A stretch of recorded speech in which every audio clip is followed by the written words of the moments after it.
Quero começar agradecendo a presença de todos vocês. É um evento super importante porque nós temos uma data agora a cada dia mais próxima, né? E assim funciona. Esses eventos sempre tem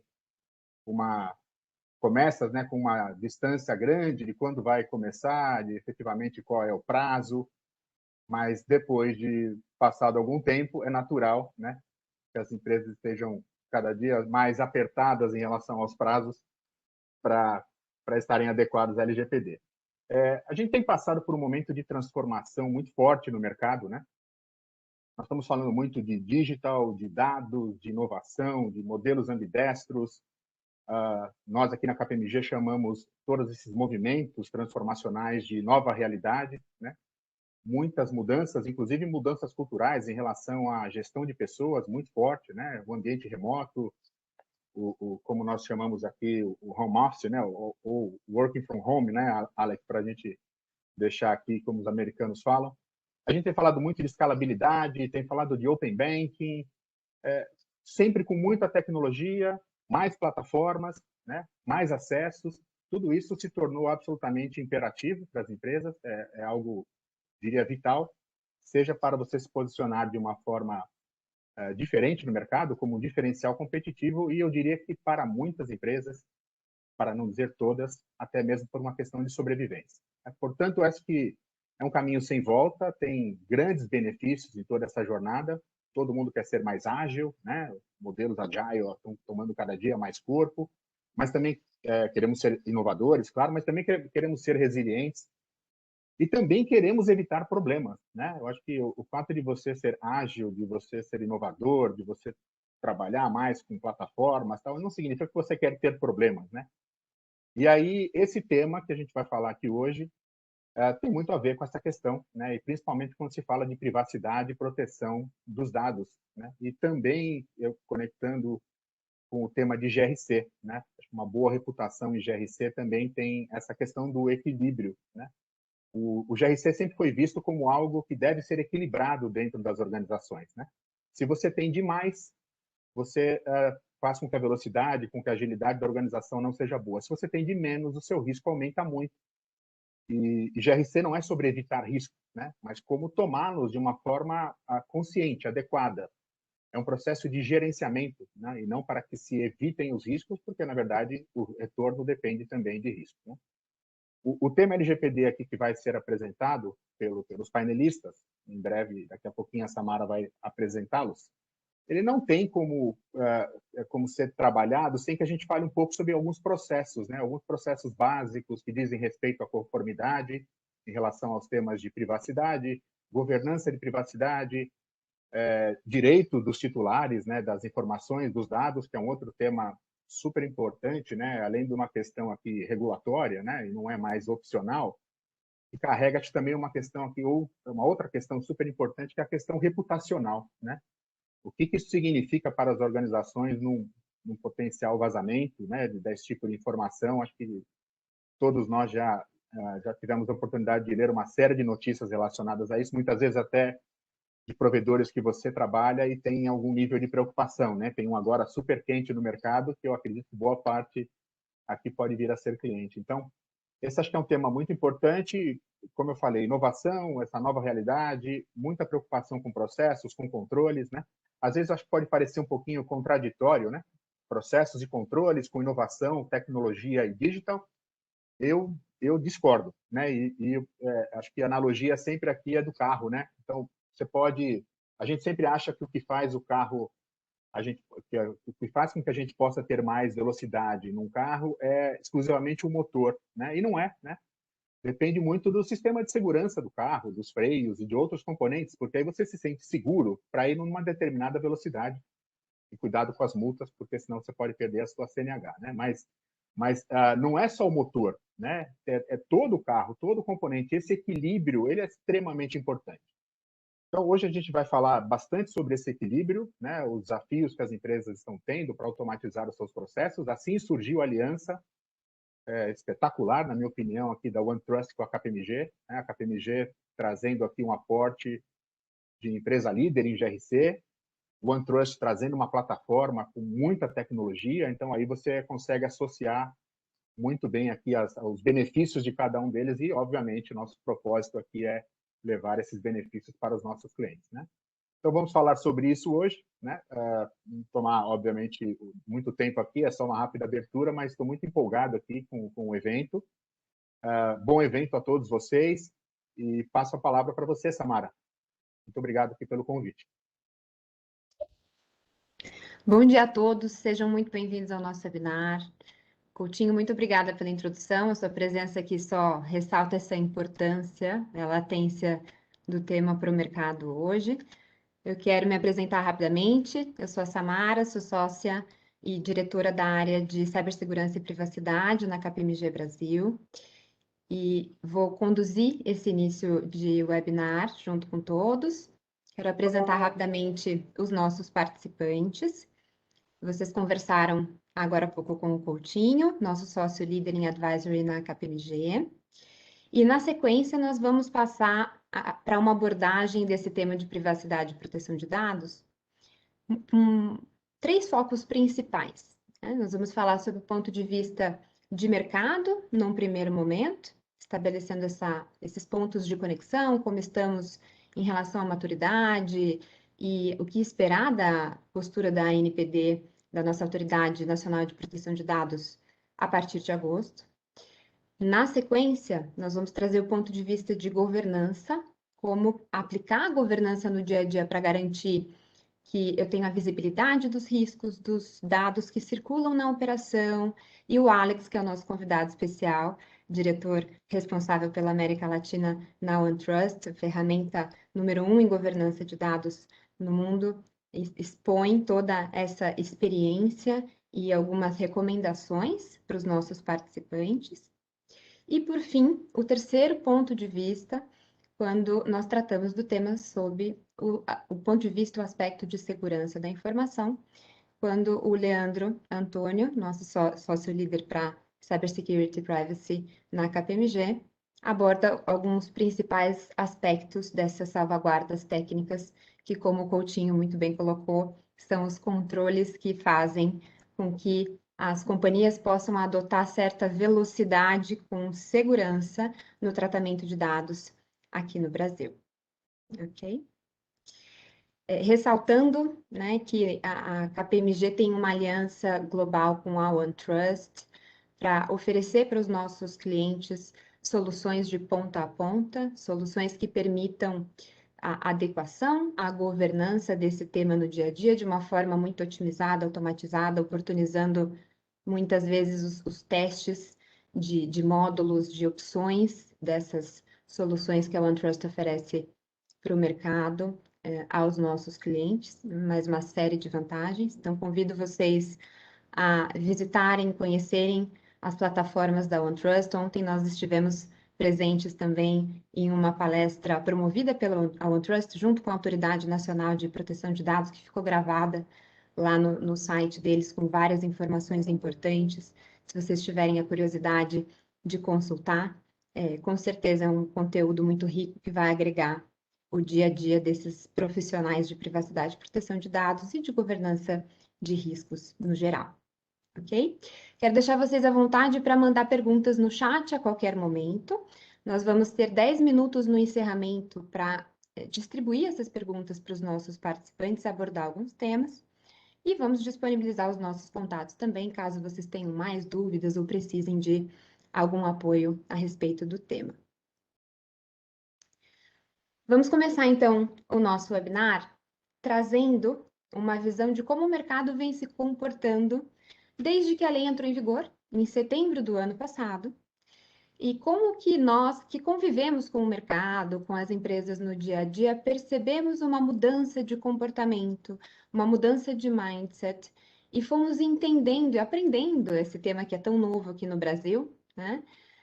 Sob o todos os pontos de vista do ponto de vista do titular do dado, que quer ter os seus direitos reconhecidos, o ponto de vista da autoridade, que precisa garantir a aplicação das normas, da lei, e o ponto de vista do mercado também, que se deparou com uma lei extremamente moderna, extremamente rígida, mas que não estava acostumado com esses processos de governança que agora precisam existir, e o mercado ficou um pouco assustado com a quantidade de exigências regulatórias no começo, né? Eu queria falar um pouquinho desse histórico com vocês, posicionar onde estamos nesse momento, o que esperar da NPD nesse primeiro momento, para depois aprofundarmos um pouco mais, falando de governança e de segurança.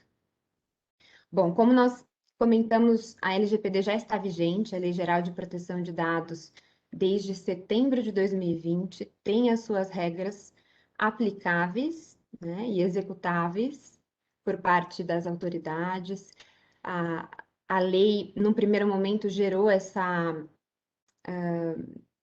receio no mercado de que seria mais uma regulação que viria para inviabilizar ou para dificultar o tratamento de dados, para impor uma série de restrições que dificultariam as nossas operações. Essa foi a primeira impressão no momento em que ela foi publicada, né?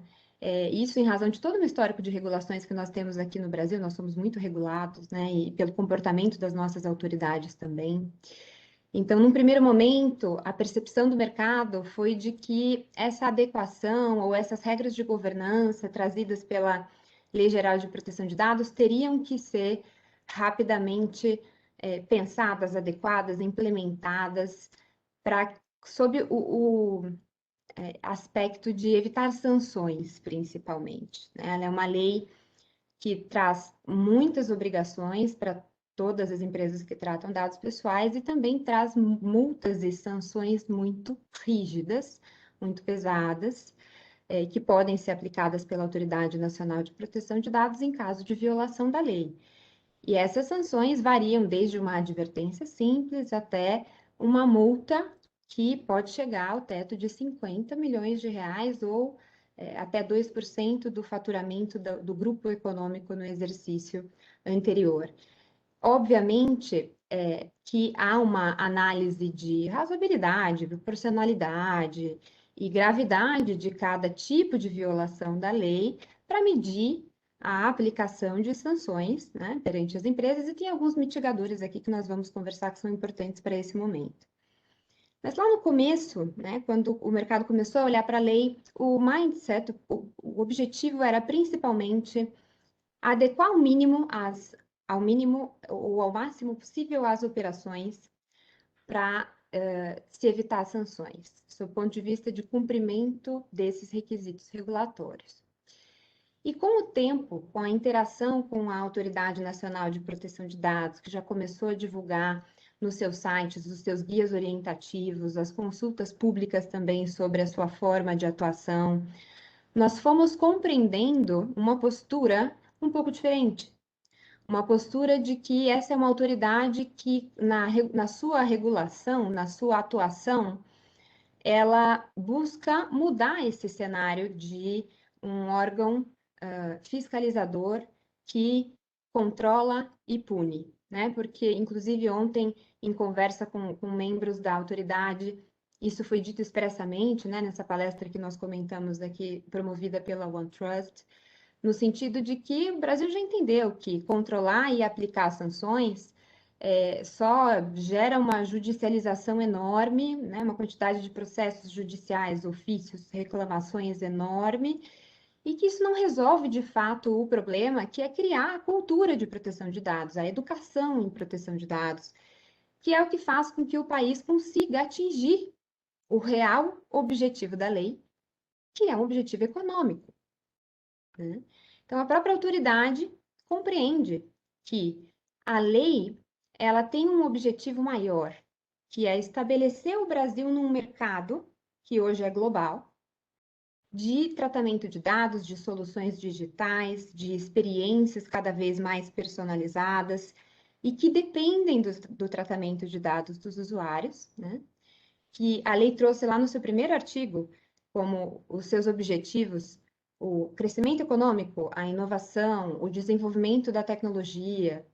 Então, é uma lei que tem esse foco de inserção do Brasil nesse contexto e, portanto, uma lei que quer estimular que as empresas brasileiras se tornem cada vez mais digitais e cada vez mais próximas da expectativa do consumo hoje, né, que está muito mal acostumado com todas essas plataformas digitais que foram proporcionadas e que agora cobram de todas as empresas uma postura de um atendimento mais personalizado, capaz de identificar essas necessidades do consumidor, antecipar os problemas, se integrar ao estilo de vida desse consumidor para facilitar o seu dia a dia. E é isso, é essa experiência digital que gera a fidelização do cliente, né? Hoje em dia, os consumidores não buscam mais um produto ou um serviço, eles buscam uma experiência que se integra ao seu estilo de vida, que facilite a sua vida. E, portanto, a LGPD trouxe esse objetivo de aplicar regras de governança mínimas, limitações, orientações, para que as empresas sejam capazes de continuar tratando dados ou até tratando um volume maior de dados, aplicando inteligência artificial e outras tecnologias disponíveis. Essa tendência é muito forte aqui no Brasil para o segundo semestre de 5G, IoT, são pontos importantes que vão influenciar no desenvolvimento das tecnologias e no desenvolvimento econômico que depende do tratamento de dados pessoais. Então, hoje o mercado já tem uma maturidade diferente, entende que a LGPD tem o objetivo de estabelecer esse controle mínimo e de estimular o tratamento de dados. O mercado começa a ver a Autoridade Nacional de Proteção de Dados como uma aliada para esse fim, como uma questão de sustentabilidade no mercado, né? Porque, inclusive, grandes empresas que já se adequaram começam a exigir das pequenas e médias empresas o mínimo de adequação para que parcerias comerciais sejam firmadas, né? Em razão de riscos que são divididos, responsabilidade conjunta prevista na lei. Então, passamos a ver cada vez mais essa adequação e a governança contínua de proteção de dados como um ponto de sustentabilidade e de fidelização do cliente, do consumidor no mercado, inclusive dos nossos parceiros. Isso traz uma série de vantagens concorrenciais e isso traz também um posicionamento de diligência, de boa-fé, de observar os requisitos mínimos para conseguir prestar contas para as autoridades, para os titulares dos dados ou até para a própria empresa em relação a quais são os nossos riscos de privacidade na operação, como podemos endereçar esses riscos, né? Em conversa com a Autoridade Nacional ontem, inclusive, ficou muito claro que a autoridade não pretende adotar essa postura muito agressiva de fiscalização e sancionamento num primeiro momento de agora a vigência dessa possibilidade de aplicação das multas, mas que também ela não vai tolerar a negligência, tolerar a inércia, tolerar que empresas não tenham absolutamente nenhuma ação tomada em relação à observação dessas regras, à implementação da sua governança. Então, tem aspectos importantes aqui que nós precisamos observar nessa jornada, né? Porque o mínimo de diligência precisa ser demonstrado. E esse mínimo de diligência, ele representa principalmente uma primeira fase de mapeamento dos dados pessoais nas nossas operações, de conhecimento da operação, do negócio, entender quais dados coletamos, o que fazemos com os dados e com quais terceiros compartilhamos esses dados, como que as nossas operações funcionam num contexto geral, para identificar onde estão os ajustes de rota, né, as melhorias que podem ser aplicadas aos processos, identificar em quais pontos eventualmente não estamos de acordo com a lei, para garantir que as nossas operações estejam em conformidade, né? E também estabelecer aqueles processos de ponte de comunicação com o titular, com a autoridade, já que um dos principais princípios da lei, os principais são transparência, prestação de contas, a abertura desse canal para demonstrar claramente quais são todas as nossas práticas de tratamento de dados pessoais. Um ponto importante, pessoal, é que apesar da aplicação das sanções a partir de agosto, agora pela Autoridade Nacional, nós temos vários outros órgãos aqui no Brasil, de defesa do consumidor, Ministério Público, Judiciário, que já vem demandando a aplicação, o cumprimento da lei, inclusive aplicando multas a determinadas empresas que apresentam essas práticas que violam a lei, e por isso toda a atenção é importante para esse momento, quando uma nova autoridade entra nesse cenário e passa a olhar com mais cuidado para as empresas também. Tá? Todo esse material vai ficar disponível para vocês depois, então vocês terão acesso a todos os detalhes dessas fases de implementação. E por fim, para passar a palavra para o nosso convidado, para o Alex, eu trouxe aqui uma visão de o que fazer neste momento, né, como uma ação prioritária para identificar naqueles casos em que as empresas ainda não começaram a pensar na lei, não começaram, ou começaram a adequar alguns dos seus processos, mas não sabem exatamente por qual caminho seguir. Uma visão de diagnóstico, de análise de riscos, que é muito importante, que deve ser feita levando em consideração todos os pilares e obrigações da lei, para nós termos essa visibilidade de onde estamos e para onde precisamos caminhar, o que precisamos fazer para chegar num nível de risco gerenciado da nossa operação de privacidade, né? E um recado muito importante que ficou muito claro ontem em conversa com a autoridade, né? No sentido de que não se espera que as empresas estejam 100% adequadas agora em agosto, essa não é uma expectativa da autoridade. A autoridade sabe que esse é um tema novo, que ainda vai ter, nós teremos muitas discussões sobre a melhor forma da aplicação da lei, né?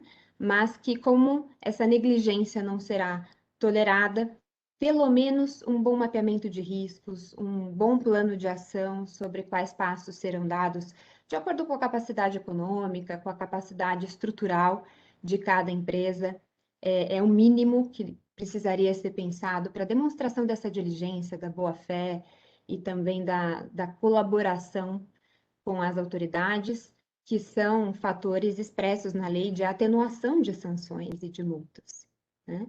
Então, o importante nesse momento é sair do escuro, ter a visibilidade dos riscos e saber exatamente como endereçar, mudando esse mindset, né, essa visão de que a adequação deve ocorrer em razão de cumprimentos regulatórios. A adequação ela deve ocorrer por uma questão de movimento econômico, movimento de mercado, que exige das empresas essa relação mais personalizada com os clientes, ok? Muito obrigada, Alex. Fica à vontade para complementar e trazer o seu ponto de vista. Beleza. Primariamente, quero parabenizar, tal como agradecer a oportunidade para participar aqui com o nosso parceiro estratégico na KPMG, tal como a Samara também quer agradecer para a sua participação de ontem, que coisa incrível que poderíamos agendar 2 dias consecutivas para participarmos juntos entre KPMG e a OneTrust. Mas, pessoal, para os que não me conhecem, a primeira coisa, logicamente, eu não sou brasileiro, né? Mas sempre é uma grande oportunidade para ser o único americano aqui apresentando, em qualquer forma, o tópico da LGPD está mudando constantemente, mas hoje o meu objetivo é para falar para vocês um pouco sobre uma perspectiva focada em governança de dados, que no anterior não necessariamente foi relacionado com compliance da privacidade, né, das leis da conformidade global com respeito à proteção de dados, né, mas cada dia mais estamos vendo uma perspectiva integrada com respeito à governança de dados e como poder beneficiar as equipes e programas de segurança e privacidade que vão impactar muito a conformidade com a Lei Geral de Proteção de Dados.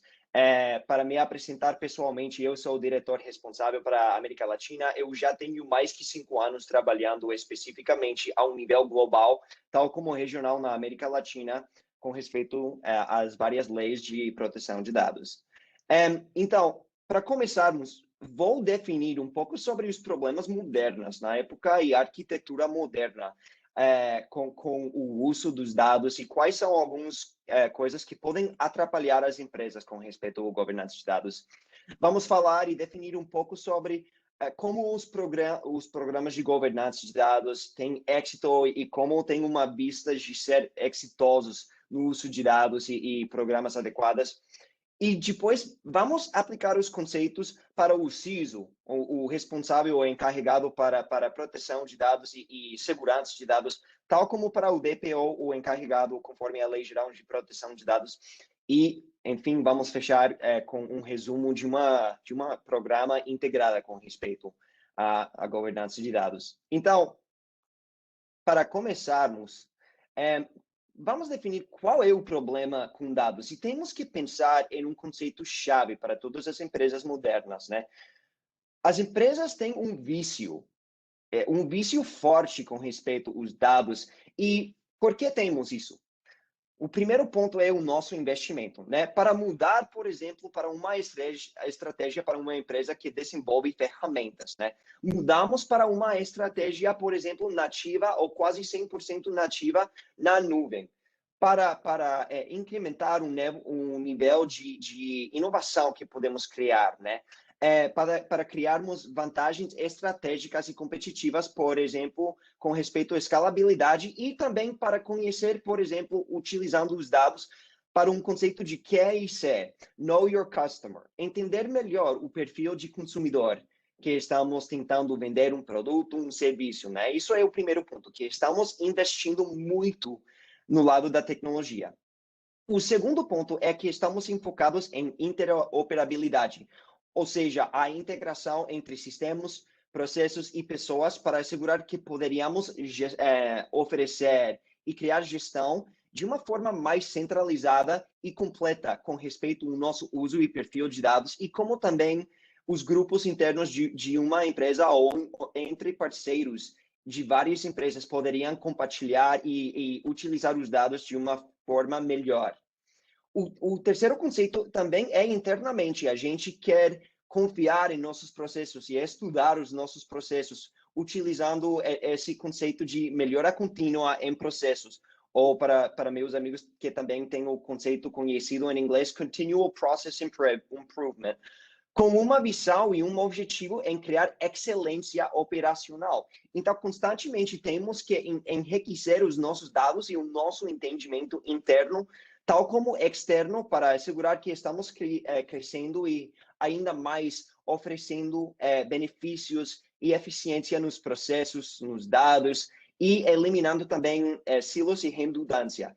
E, ao final, lógico, também temos que conhecer os nossos dados e temos que aprender sobre, por exemplo, incidentes de segurança ou privacidade, vazamentos potenciais, para assegurar que cada dia mais podemos aprender e melhorar nossa defesa contra ameaças e tendências atuais de bad actors. Podemos evoluir nossos processos e programas de proteção de dados e também temos que entender em quais lados temos um blind spot, aonde temos que colocar especialistas dentro do nosso time. Então, isso são alguns de vários exemplos, centenas de exemplos aonde temos um vício de uso de dados, né? Mas dentro disso, quais são alguns desafios relacionados a esses vícios? Podemos pensar em retenção de dados e como é que uma empresa pode continuar o uso de dados para fazer analíticas quando nossa retenção, o prazo de retenção tem expirado. Como podemos proteger com medidas técnicas, tal como operacionais, para fazer o acesso controlado aos dados, né? Um acesso minimizado para o acesso de dados para as pessoas que não necessariamente devem ter esse acesso, né? Também podemos pensar em conformidade regulatória, lógica, com a entrada dos sanções e multas da Lei Geral de Proteção de Dados. Sempre estamos pensando em como temos que proteger os dados com um ambiente bem grande, com o uso de dados baseado nas pessoas e departamentos, nos processos operacionais, tal como as nossas tecnologias. E, no caso que encontramos dados inesperados, como é que podemos justificar juridicamente ou também contextualmente. Em cada etapa, pessoal, temos que lembrar que não somente são detalhes técnicos, mas quando pensamos nos desafios modernos, temos que pensar realmente no contexto e a justificação e a razão em utilizar cada grupo de dados, cada banco de dados dentro no dia a dia do nosso organização, né? Mas existe um ponto muito importante que também cria desafios no conceito de governança de dados. Ele é relacionado à variedade de casos de uso. Quando falamos sobre governança de dados, em alguns conceitos, em alguns momentos, estamos focados em retenção de dados.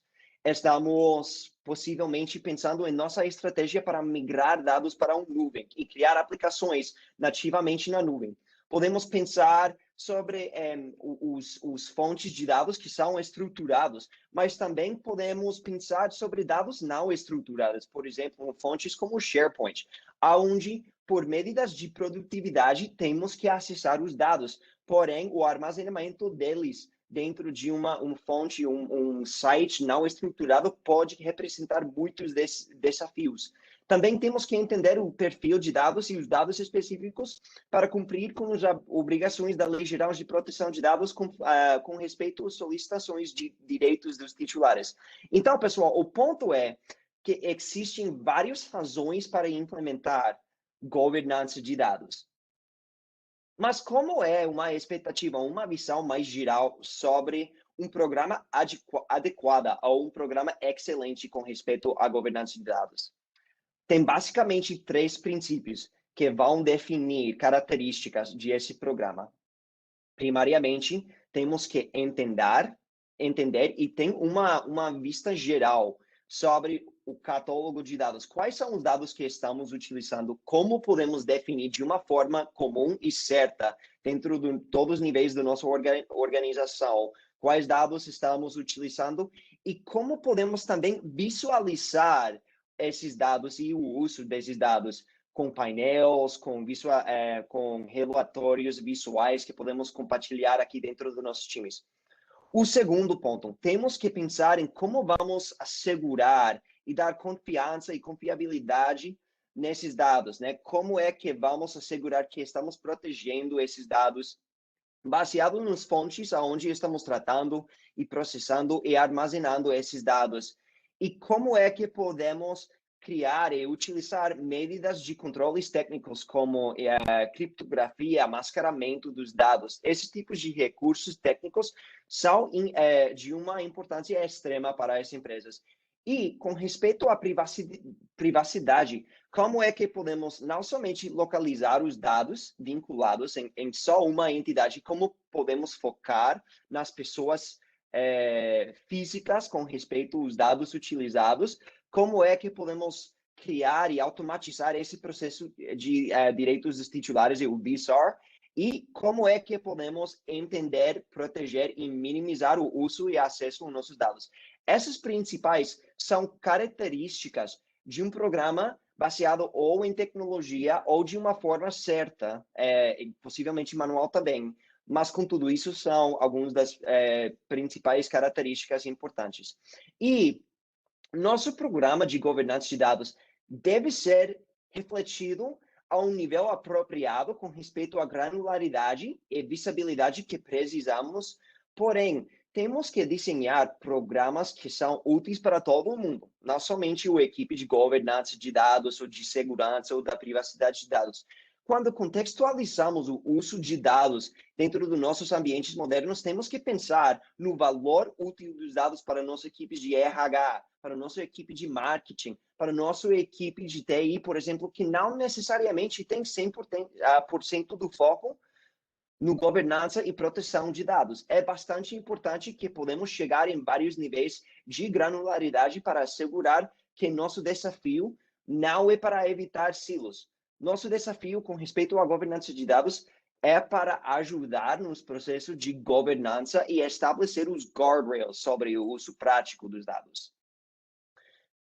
Agora, focando no lado de segurança de dados, quando implementamos um programa compreensiva e adequada de governança de dados, como são alguns pontos e expectativas em como podemos beneficiar a organização do CISO, né? No primeiro ponto, existem vários tipos de leis, de frameworks, de boas práticas nas indústrias, normas que podemos utilizar e contemplar como parte de nossas obrigações com respeito à proteção de dados e à segurança de dados, né?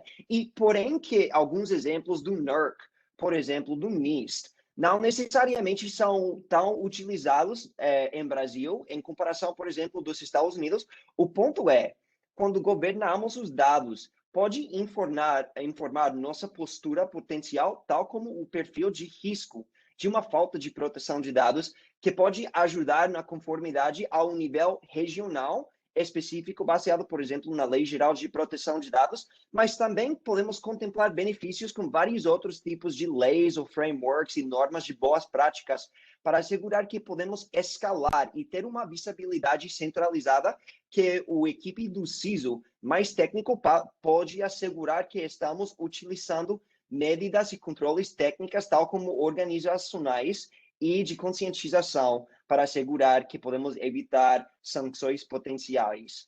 E também quando implementamos programas de governança e descoberta de dados, podemos contemplar no uso também a integração e interoperabilidade com os vários sistemas que tipicamente são parte do portfólio e ambiente técnico da equipe de segurança. Quando pensamos em tecnologias como CASB, CMDB, CSP e Identity Access Management, podemos integrar com aqueles tipos e categorias de sistemas para assegurar que estamos integrando o nosso perfil de dados com o perfil potencial de riscos, tal como com os sistemas aonde podemos contemplar, aplicar e verificar os controles técnicos que estão sendo utilizados. Então, o ponto, pessoal, é que com governança efetiva, podemos criar um programa refletiva e integração mais útil e mais eficiente entre governança de dados e segurança de dados. O próximo ponto é quais 4 conceitos importantes. Primariamente, com a descoberta de governança de dados, podemos detectar risco potencial com os dados pessoais. Podemos aplicar criptografia, acesso e outros controles para assegurar que estamos confirmando e cumprindo com os requisitos de segurança de dados que são antecipados baseado na lei geral. Podemos monitorear o nosso perfil constantemente e aplicar controles baseados nesse monitoreamento e pode informar o nosso Continual Process Improvement para assegurar que cada vez mais estamos aprendendo, criando relatórios e informando a nossa estratégia para refinir os nossos processos e tolerâncias de riscos. Agora, quando pensamos na carga do DPO, o encarregado de dados ou encarregada de dados, né? Podemos pensar em alguns pontos de documentações e accountability, né? Quando documentamos os controles técnicos que estão criando confiabilidade de dados e segurança de dados, é parte, por exemplo, do seu mapeamento de dados, do seu relatório de processos e atividades de tratamento. Também pode informar o prazo e política de retenção e aplicar baseado nas regras do DPO e a política de privacidade, por quanto tempo vamos criar a nossa política de retenção de dados e, mais granularmente, podemos pensar de uma forma integrada para assegurar que podemos automatizar e criar eficiências nos nossos processos da respostas para as solicitações de dados. Mas também o escritório e a oficina do encarregado pode criar uma análise mais rica sobre os dados sensíveis, aonde estamos tratando. Podemos pensar em identificar dados que representam combinações tóxicas, por exemplo, aonde vamos apresentar com mais risco, no caso de um vazamento, e podemos descobrir dados inesperados que não foram parte, por exemplo, do nosso primeiro mapeamento de dados para cumprir com os requisitos do artigo 37 da Lei Geral de Proteção de Dados. E, ao fim, pessoal, podemos correlacionar os dados pessoais e as identidades para assegurar que podemos criar uma visibilidade centralizada e eficiente com respeito aos direitos dos titulares. Podemos atender a eles, podemos vincular as regulamentações com risco, baseado em um risk-based approach, conforme a Samara falou, né? Podemos integrar o nosso roupa de uma forma mais reflexível e mais atualizada, e também podemos informar com o conceito de privacy by design, né, ou proteção de dados por default. Podemos atualizar constantemente a nossa visibilidade e os nossos relatórios de impacto de proteção de dados, conforme ao requisito do artigo 38 da lei. Então, pessoal, para resumir mais uma vez, um programa integrado. Primariamente, com o governança e descoberta de dados, vamos entender melhor quais são os sistemas e funções técnicos onde estamos processando e armazenando os dados e podemos, de uma forma automatizada, classificar o perfil desses dados e categorizar cada vez mais. Nos benefícios da privacidade, podemos criar essas correlações, atender aos direitos dos titulares e cumprir e demonstrar nosso cumprimento e entendimento às obrigações das leis da privacidade. Podemos detectar, aplicar e monitorear com respeito aos programas de segurança e, ao lado do governança de dados, podemos criar catálogos comuns para todo mundo, gerenciar o acesso de dados e o uso e visualizar de uma forma centralizada e rica todo o perfil de dados que estamos processando. E, enfim, pessoal, para os que não conhecem a nossa ferramenta, a nossa empresa, eu te convido para aprender sobre todas as nossas ofertas, como é que podemos integrar o governança e descoberta de dados, trabalhando com o nosso parceiro estratégico na KPMG, para cumprir mais que privacidade, mas o trabalho com seus consumidores e funcionários, programas compreensivos de governance, risk e compliance, programas de ética, riscos terceirizados e risco de terceiros e também iniciativas da ESG. É isso, pessoal. Agradecemos muito de tempo de vocês e de novo, agradeço o convite da KPMG para participar. Leandro, para você, senhor, agora. Obrigado, Alex. Sempre muito bom te ouvir.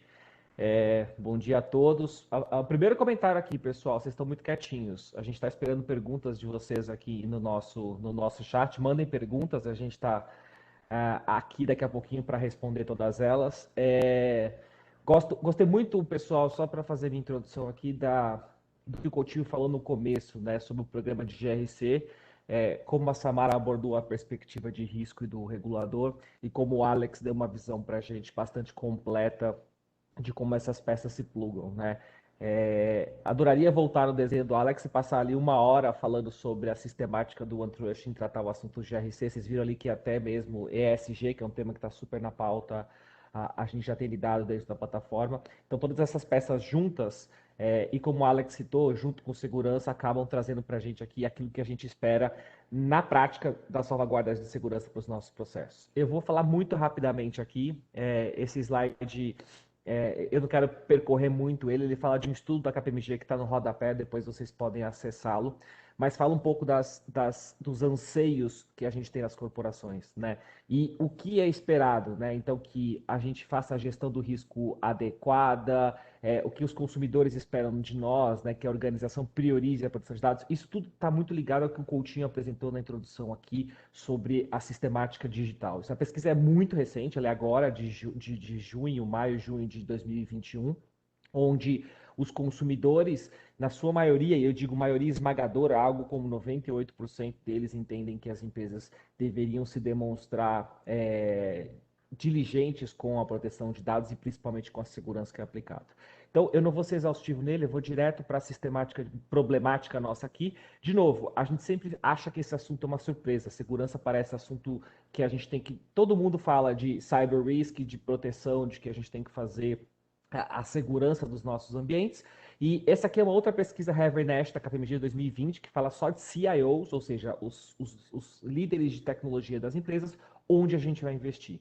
E aí, de novo, a gente tem aqui a maioria apontando para segurança e privacidade. Então, a preocupação não falta, o anseio por investimento não falta. A pergunta que a gente tem que se fazer nesse momento é: o que está faltando? O que a gente tem feito de errado? Se os consumidores querem, as companhias entendem o risco e os executivos querem investir. Por que está acontecendo o que está acontecendo nessa semana, pessoal? 3, 4 eventos na mesma semana falando de problemas de companhias com a proteção, obviamente, cibernética que elas têm. E detalhe, eu não vou me alongar muito, mas eu gostaria de citar muito este exemplo aqui, que são os nossos artigos da lei. E me apegar a um simples ponto daquilo que a gente precisa falar aqui, que é por que a gente deveria aplicar segurança no contexto LGPD? É só uma questão de proteger o dado. Mas qual o conceito de proteger o dado? É impedir que alguém acesse de maneira indevida? Sim, isso também. É garantir que a integridade da informação está preservada? Sim, porque a lei fala de qualidade. É manter a informação disponível? Sim, porque o dado tem que estar, ele não pode simplesmente desaparecer. Então, quando a gente pensa, por exemplo, vamos avançar aqui num racional de minha empresa foi afetada por um ransomware, por um malware, isso não tem muito a ver com a LGPD, isso tem tudo a ver com a LGPD. Isso tudo tem a ver com proteção de dados. Quem garante que antes o dado não foi retirado da companhia antes dele ser encriptado? Então, o ponto que os artigos tratam na lei, todos eles se direcionam para a gente implementar salvaguardas em vários aspectos. A pergunta que a gente tem que se fazer sempre é quais aspectos? Como se proteger? O que priorizar? O Alex mostrou um negócio muito interessante, não sei quantos prestaram atenção na tela que ele mostrou, mas ele mostrou ali vários data sources, né, fontes de dados que a gente mapeia na nossa empresa. Ali a gente tem um primeiro sinal ou um primeiro indício de linkar com o que ele falou logo em seguida, que é a questão de CMDB, que são os meus ativos. Quer dizer, não são só servidores, são ativos de dados. Quais são os mais relevantes, quais são os mais importantes, quais podem me impactar e quais trazem combinações tóxicas. Quando a gente fala de segurança e salvaguardas para LGPD, o que a gente ouve muito? O que a gente vê? Seu sistema tem senha? Seu sistema tem log? Ele grava log? A gente tem um plano de crises? A gente criptografa o dado em repouso? Quem é o terceiro que está envolvido naquele processo que a gente trata informações pessoais ou dados? As pessoas foram treinadas? Quantos incidentes de segurança a gente teve na companhia? A gente tem um processo para responder incidentes? É isso que a gente vê na maioria das vezes quando a gente está falando de salvaguardas. Usar um beabá, uma base onde a gente utiliza um standard super padrão para definir quais deveriam ser os controles mínimos de segurança. E muitas vezes realizados por pessoas que não têm a visibilidade do risco. E aí é que o ponto começa a convergir para o que a gente tem falado aqui. Se a gente utilizar ISO 27001, 2, o que vocês quiserem, atrelada a 27701, né, que é a nossa de privacidade, a gente vai chegar a uma boa visão de controles que a gente deveria aplicar. A prática diz um pouco diferente. Quais seriam os mais importantes?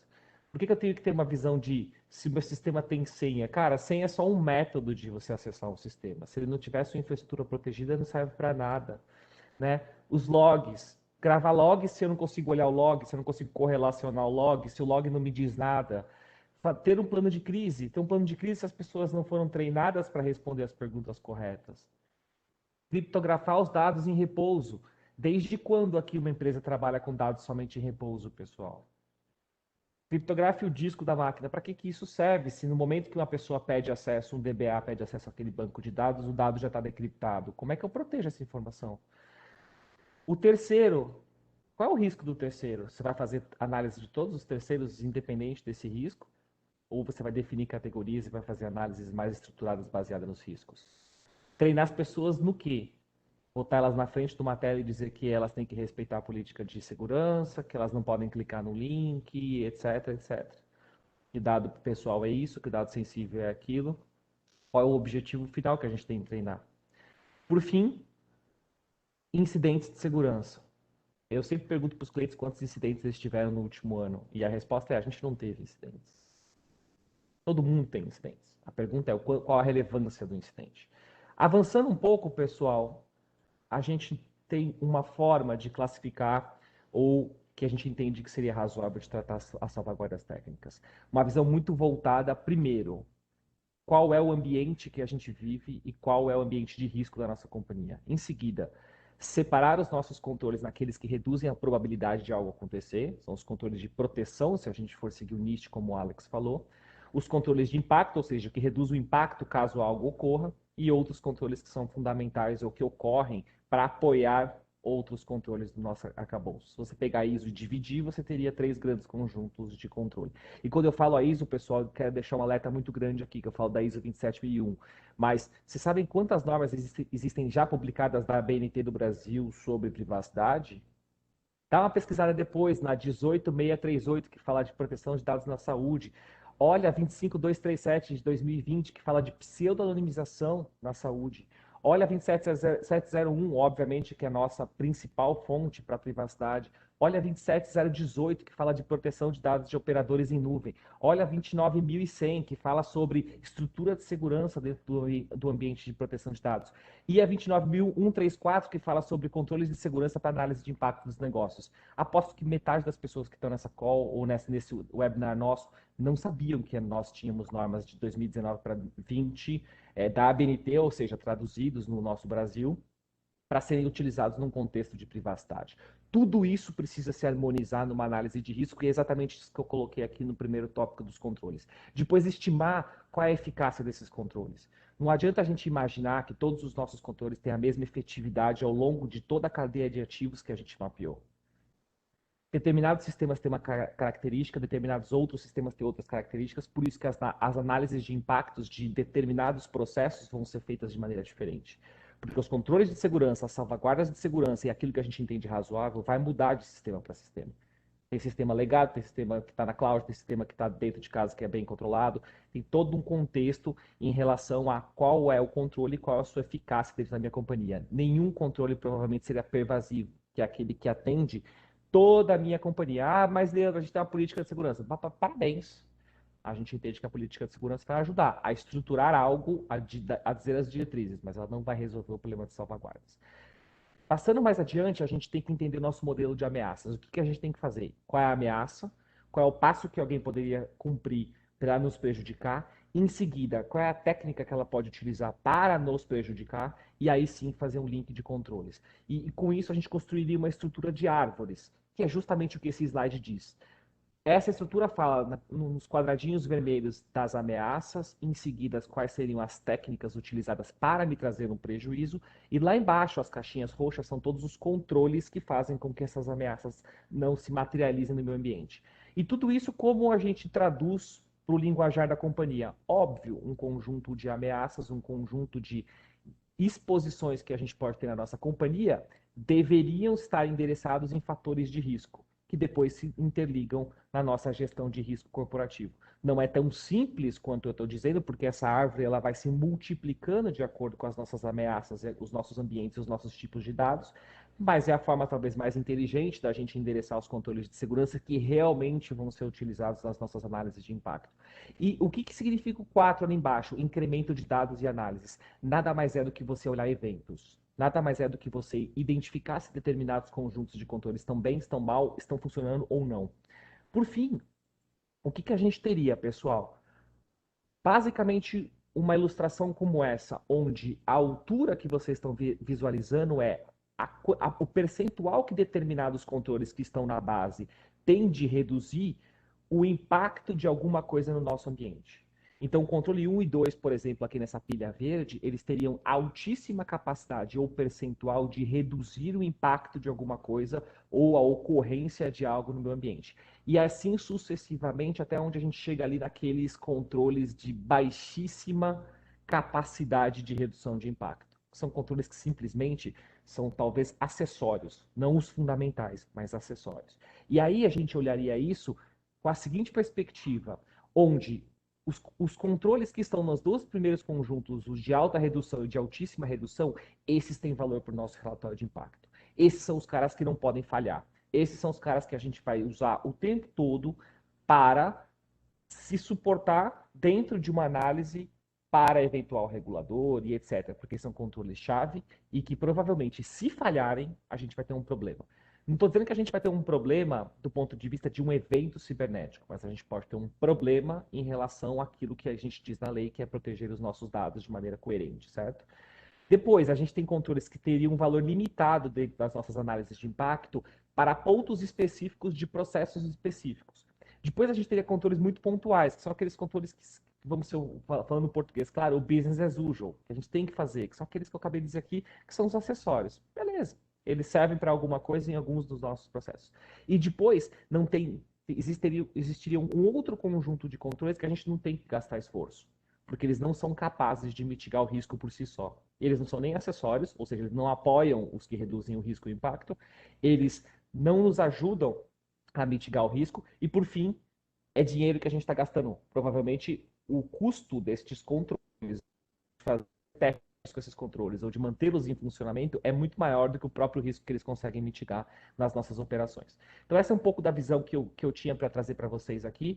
Gostaria de convidar os meus colegas aqui, os outros palestrantes, para a gente responder algumas perguntas e respostas nesse pouquíssimo tempo que a gente tem. Samara? Excelente, obrigada, Leandro, obrigada, Alex, pelas exposições. Temos algumas perguntas aqui no chat, passar rapidamente por elas, aproveitando esses últimos minutinhos. A Chiara trouxe um ponto da evolução das tecnologias e o quanto que vai ficar cada vez mais difícil governar a privacidade manualmente daqui a algum tempo, né, em razão dessa evolução das tecnologias, da rapidez de tratamento de dados. O Alex, inclusive, já respondeu ali no chat. E, nesse mesmo sentido, o Wesley, da empresa LibreLato S.A., perguntou até que ponto nós podemos automatizar a governança de privacidade. Nesse contexto, Alex, a OneTrust conseguiu desenvolver soluções para todos os aspectos ou tem processos que ainda devem ser manuais em razão do risco ou de qualquer outra questão? E, Leandro, fica à vontade para complementar se você quiser também. Eu diria, e talvez vai ter um sentido um pouco estranho como eu represento uma empresa de tecnologia, né? Mas o que eu acho, da minha opinião pessoal, é que podem ser muitas coisas automatizadas, né? Porém, a tecnologia não entende o contexto em muitos casos, a resposta à dúvida por quê? Por que estamos tratando desses dados? Por que estamos processando dessa forma? Qual é o base jurídico que justifica esse processamento de dados, né? Isso é o primeiro ponto. Segundo ponto, bem rápido, pessoal, é que a tecnologia ainda não tem como trocar de uma pessoa experienciada que tem expertise em uma área, por exemplo, do risco potencial, de uma combinação de dados que tem que tomar um judgment call sobre se isso atende, é adequado, é aceitável ou não. Então, eu não acho que os programas podem ser 100% automatizados. Eu tenho muitas conversas com o Alex a respeito de automatização, né, Alex? E eu acho assim, Samara, respondendo muito objetivamente a pergunta do Wesley, a questão de automatizar, muito provavelmente... Outro dia eu vi uma ferramenta, e o Alex vai dar risada, onde eles diziam resolver o problema da LGPD e também automatizavam a identificação de bases legais.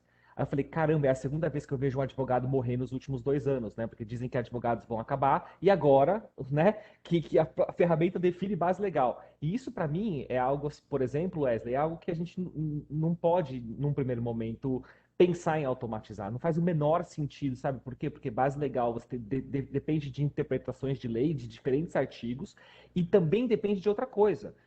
Determinados tratamentos não tem só uma base legal, podem ter 2, 3 possibilidades de base legal. E isso, para mim, é interpretação jurídica mais apetite de risco.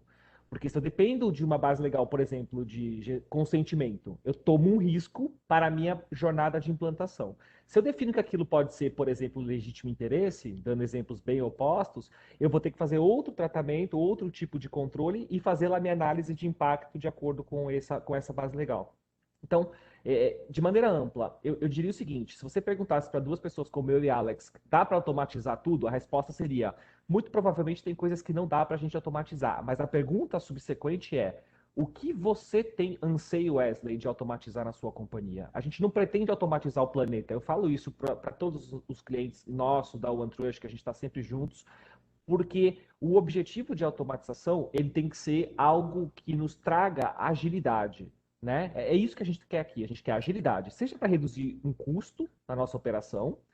Só que essa redução de custo, vamos ser sinceros aqui, o que os escritórios de privacidade, os programas de GRC mais precisam hoje são de pessoas experientes e pessoas que consigam trabalhar na gestão do risco. A gente não quer perder essas pessoas, a gente quer investir o tempo delas no lugar certo. E a ferramenta a fazer as outras coisas que a gente entende que ela pode fazer automatizando. Se a gente não automatiza, eu perco a capacidade das pessoas que são especialistas em assuntos de gerirem o risco adequadamente para ficar tratando minúcias de dia a dia, do tipo pegar todas as minhas solicitações dos titulares e tratar isso no Excel. Então a gente perde a potência daquilo que a gente deveria ter para fazer esse ciclo todo de revisão de riscos, de fazer um novo ciclo de melhoria e por fim, não se automatiza tudo de uma vez só. Existe uma jornada a ser seguida. Né? Você não consegue fazer automatização de soluções de solicitações de titulares se você não tiver uma automatização da sua busca por dados. As duas coisas não se conversam. Ou elas podem se conversar semi-automatizadas. Enfim, é uma resposta longa, curta que eu tentei fazer aqui, mas a pergunta foi muito boa, Wesley. Obrigado. Muito bom. Mais uma pergunta rápida. Vou direcionar para o Leandro, em razão do contexto de segurança da informação. Leandro Gilberto perguntou, pela sua experiência, quais são as maiores causas raiz de vazamento de dados pessoais hoje? Putz, meu chefe está aqui, eu não gostaria de responder com sinceridade essa. Gilberto, eu diria o seguinte, é a nossa incapacidade de conseguir enxergar que um evento pode expor a nossa companhia a um vazamento de dados. As companhias, nenhum ataque, sendo muito rápido, porque a gente está exatamente no tempo aqui para a gente terminar, nenhum ataque segue um passo único. Ninguém entra na sua empresa e tira o dado dela porque falhou uma coisa, tá bom? Como eu citei ali na questão que eu falei dos controles, eu tenho controles que são preventivos, aqueles que são detectivos, só para deixar o português mais claro, e aqueles que são acessórios. A cadeia de composição desses controles frente a uma ameaça, que, por exemplo, é vazamento de dados, a forma com que ele se sobrepõe a isso, me dá a forma com que eu me protejo, que é o tal do kill chain. Como que eu mitigo um determinado evento que pode ocorrer comigo através de controles. Então, Gilberto, a incapacidade das empresas em saberem o que esse ciclo todo traz para mim e onde ele está falhando ou funcionando muito bem é o que gera um vazamento de dados. Porque o vazamento de dados só ocorre se alguém entrar, alguém procurar, alguém tiver acesso a uma senha, alguém acessar o dado, alguém exportar o dado, alguém vazar o dado. Olha quanta coisa eu falei. Agora vamos pegar aqui um outro evento. Samara clicou no e-mail, num link, afetou o computador dela, alguém foi no diretório dela, pegou a folha de RH, já que ela trabalha para o RH, pegou esse Excel e mandou para a internet. Não deixa de ser uma conjunção de eventos. A incapacidade que eu vejo hoje, e por isso que as coisas estão acontecendo, as empresas não têm a capacidade de olhar este ciclo e saber exatamente os pontos que a gente não pode falhar.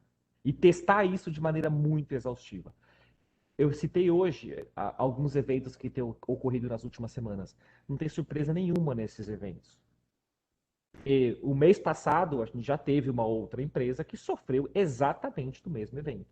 Exatamente do mesmo ataque, exatamente dos mesmos atores. Ah, mas então porque um sofreu, eu não vou mais sofrer. Não.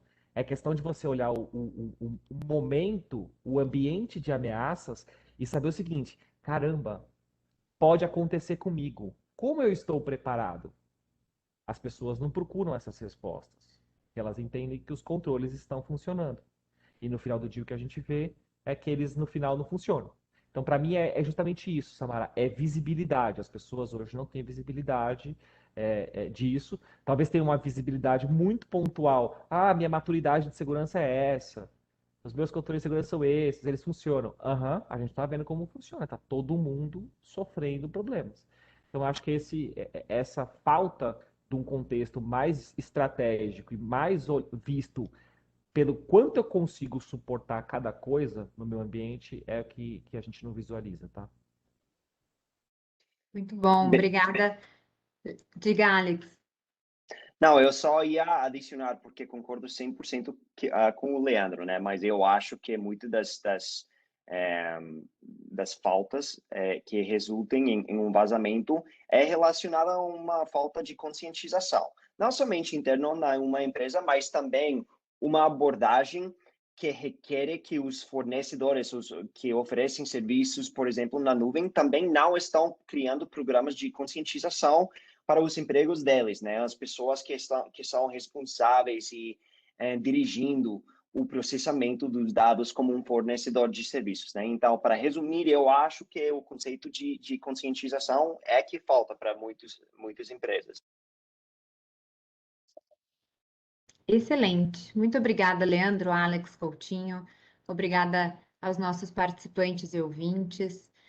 Deixamos aqui os nossos contatos em tela, inclusive para fomentar esse debate sobre privacidade e proteção de dados. Se vocês tiverem sugestões de temas ou ou dores que estão sentindo no dia a dia da governança, fiquem à vontade para nos encaminhar. O papel da KPMG é contribuir para a criação dessa cultura e da responsabilidade no tratamento de dados, pensando no titular. Foi um prazer estar aqui com todos e agradecemos novamente pela atenção, pelo tempo de vocês. Obrigado, gente. Muito obrigada. Muito obrigado, pessoal. Bom dia para todos. Um bom dia. Tchau, tchau.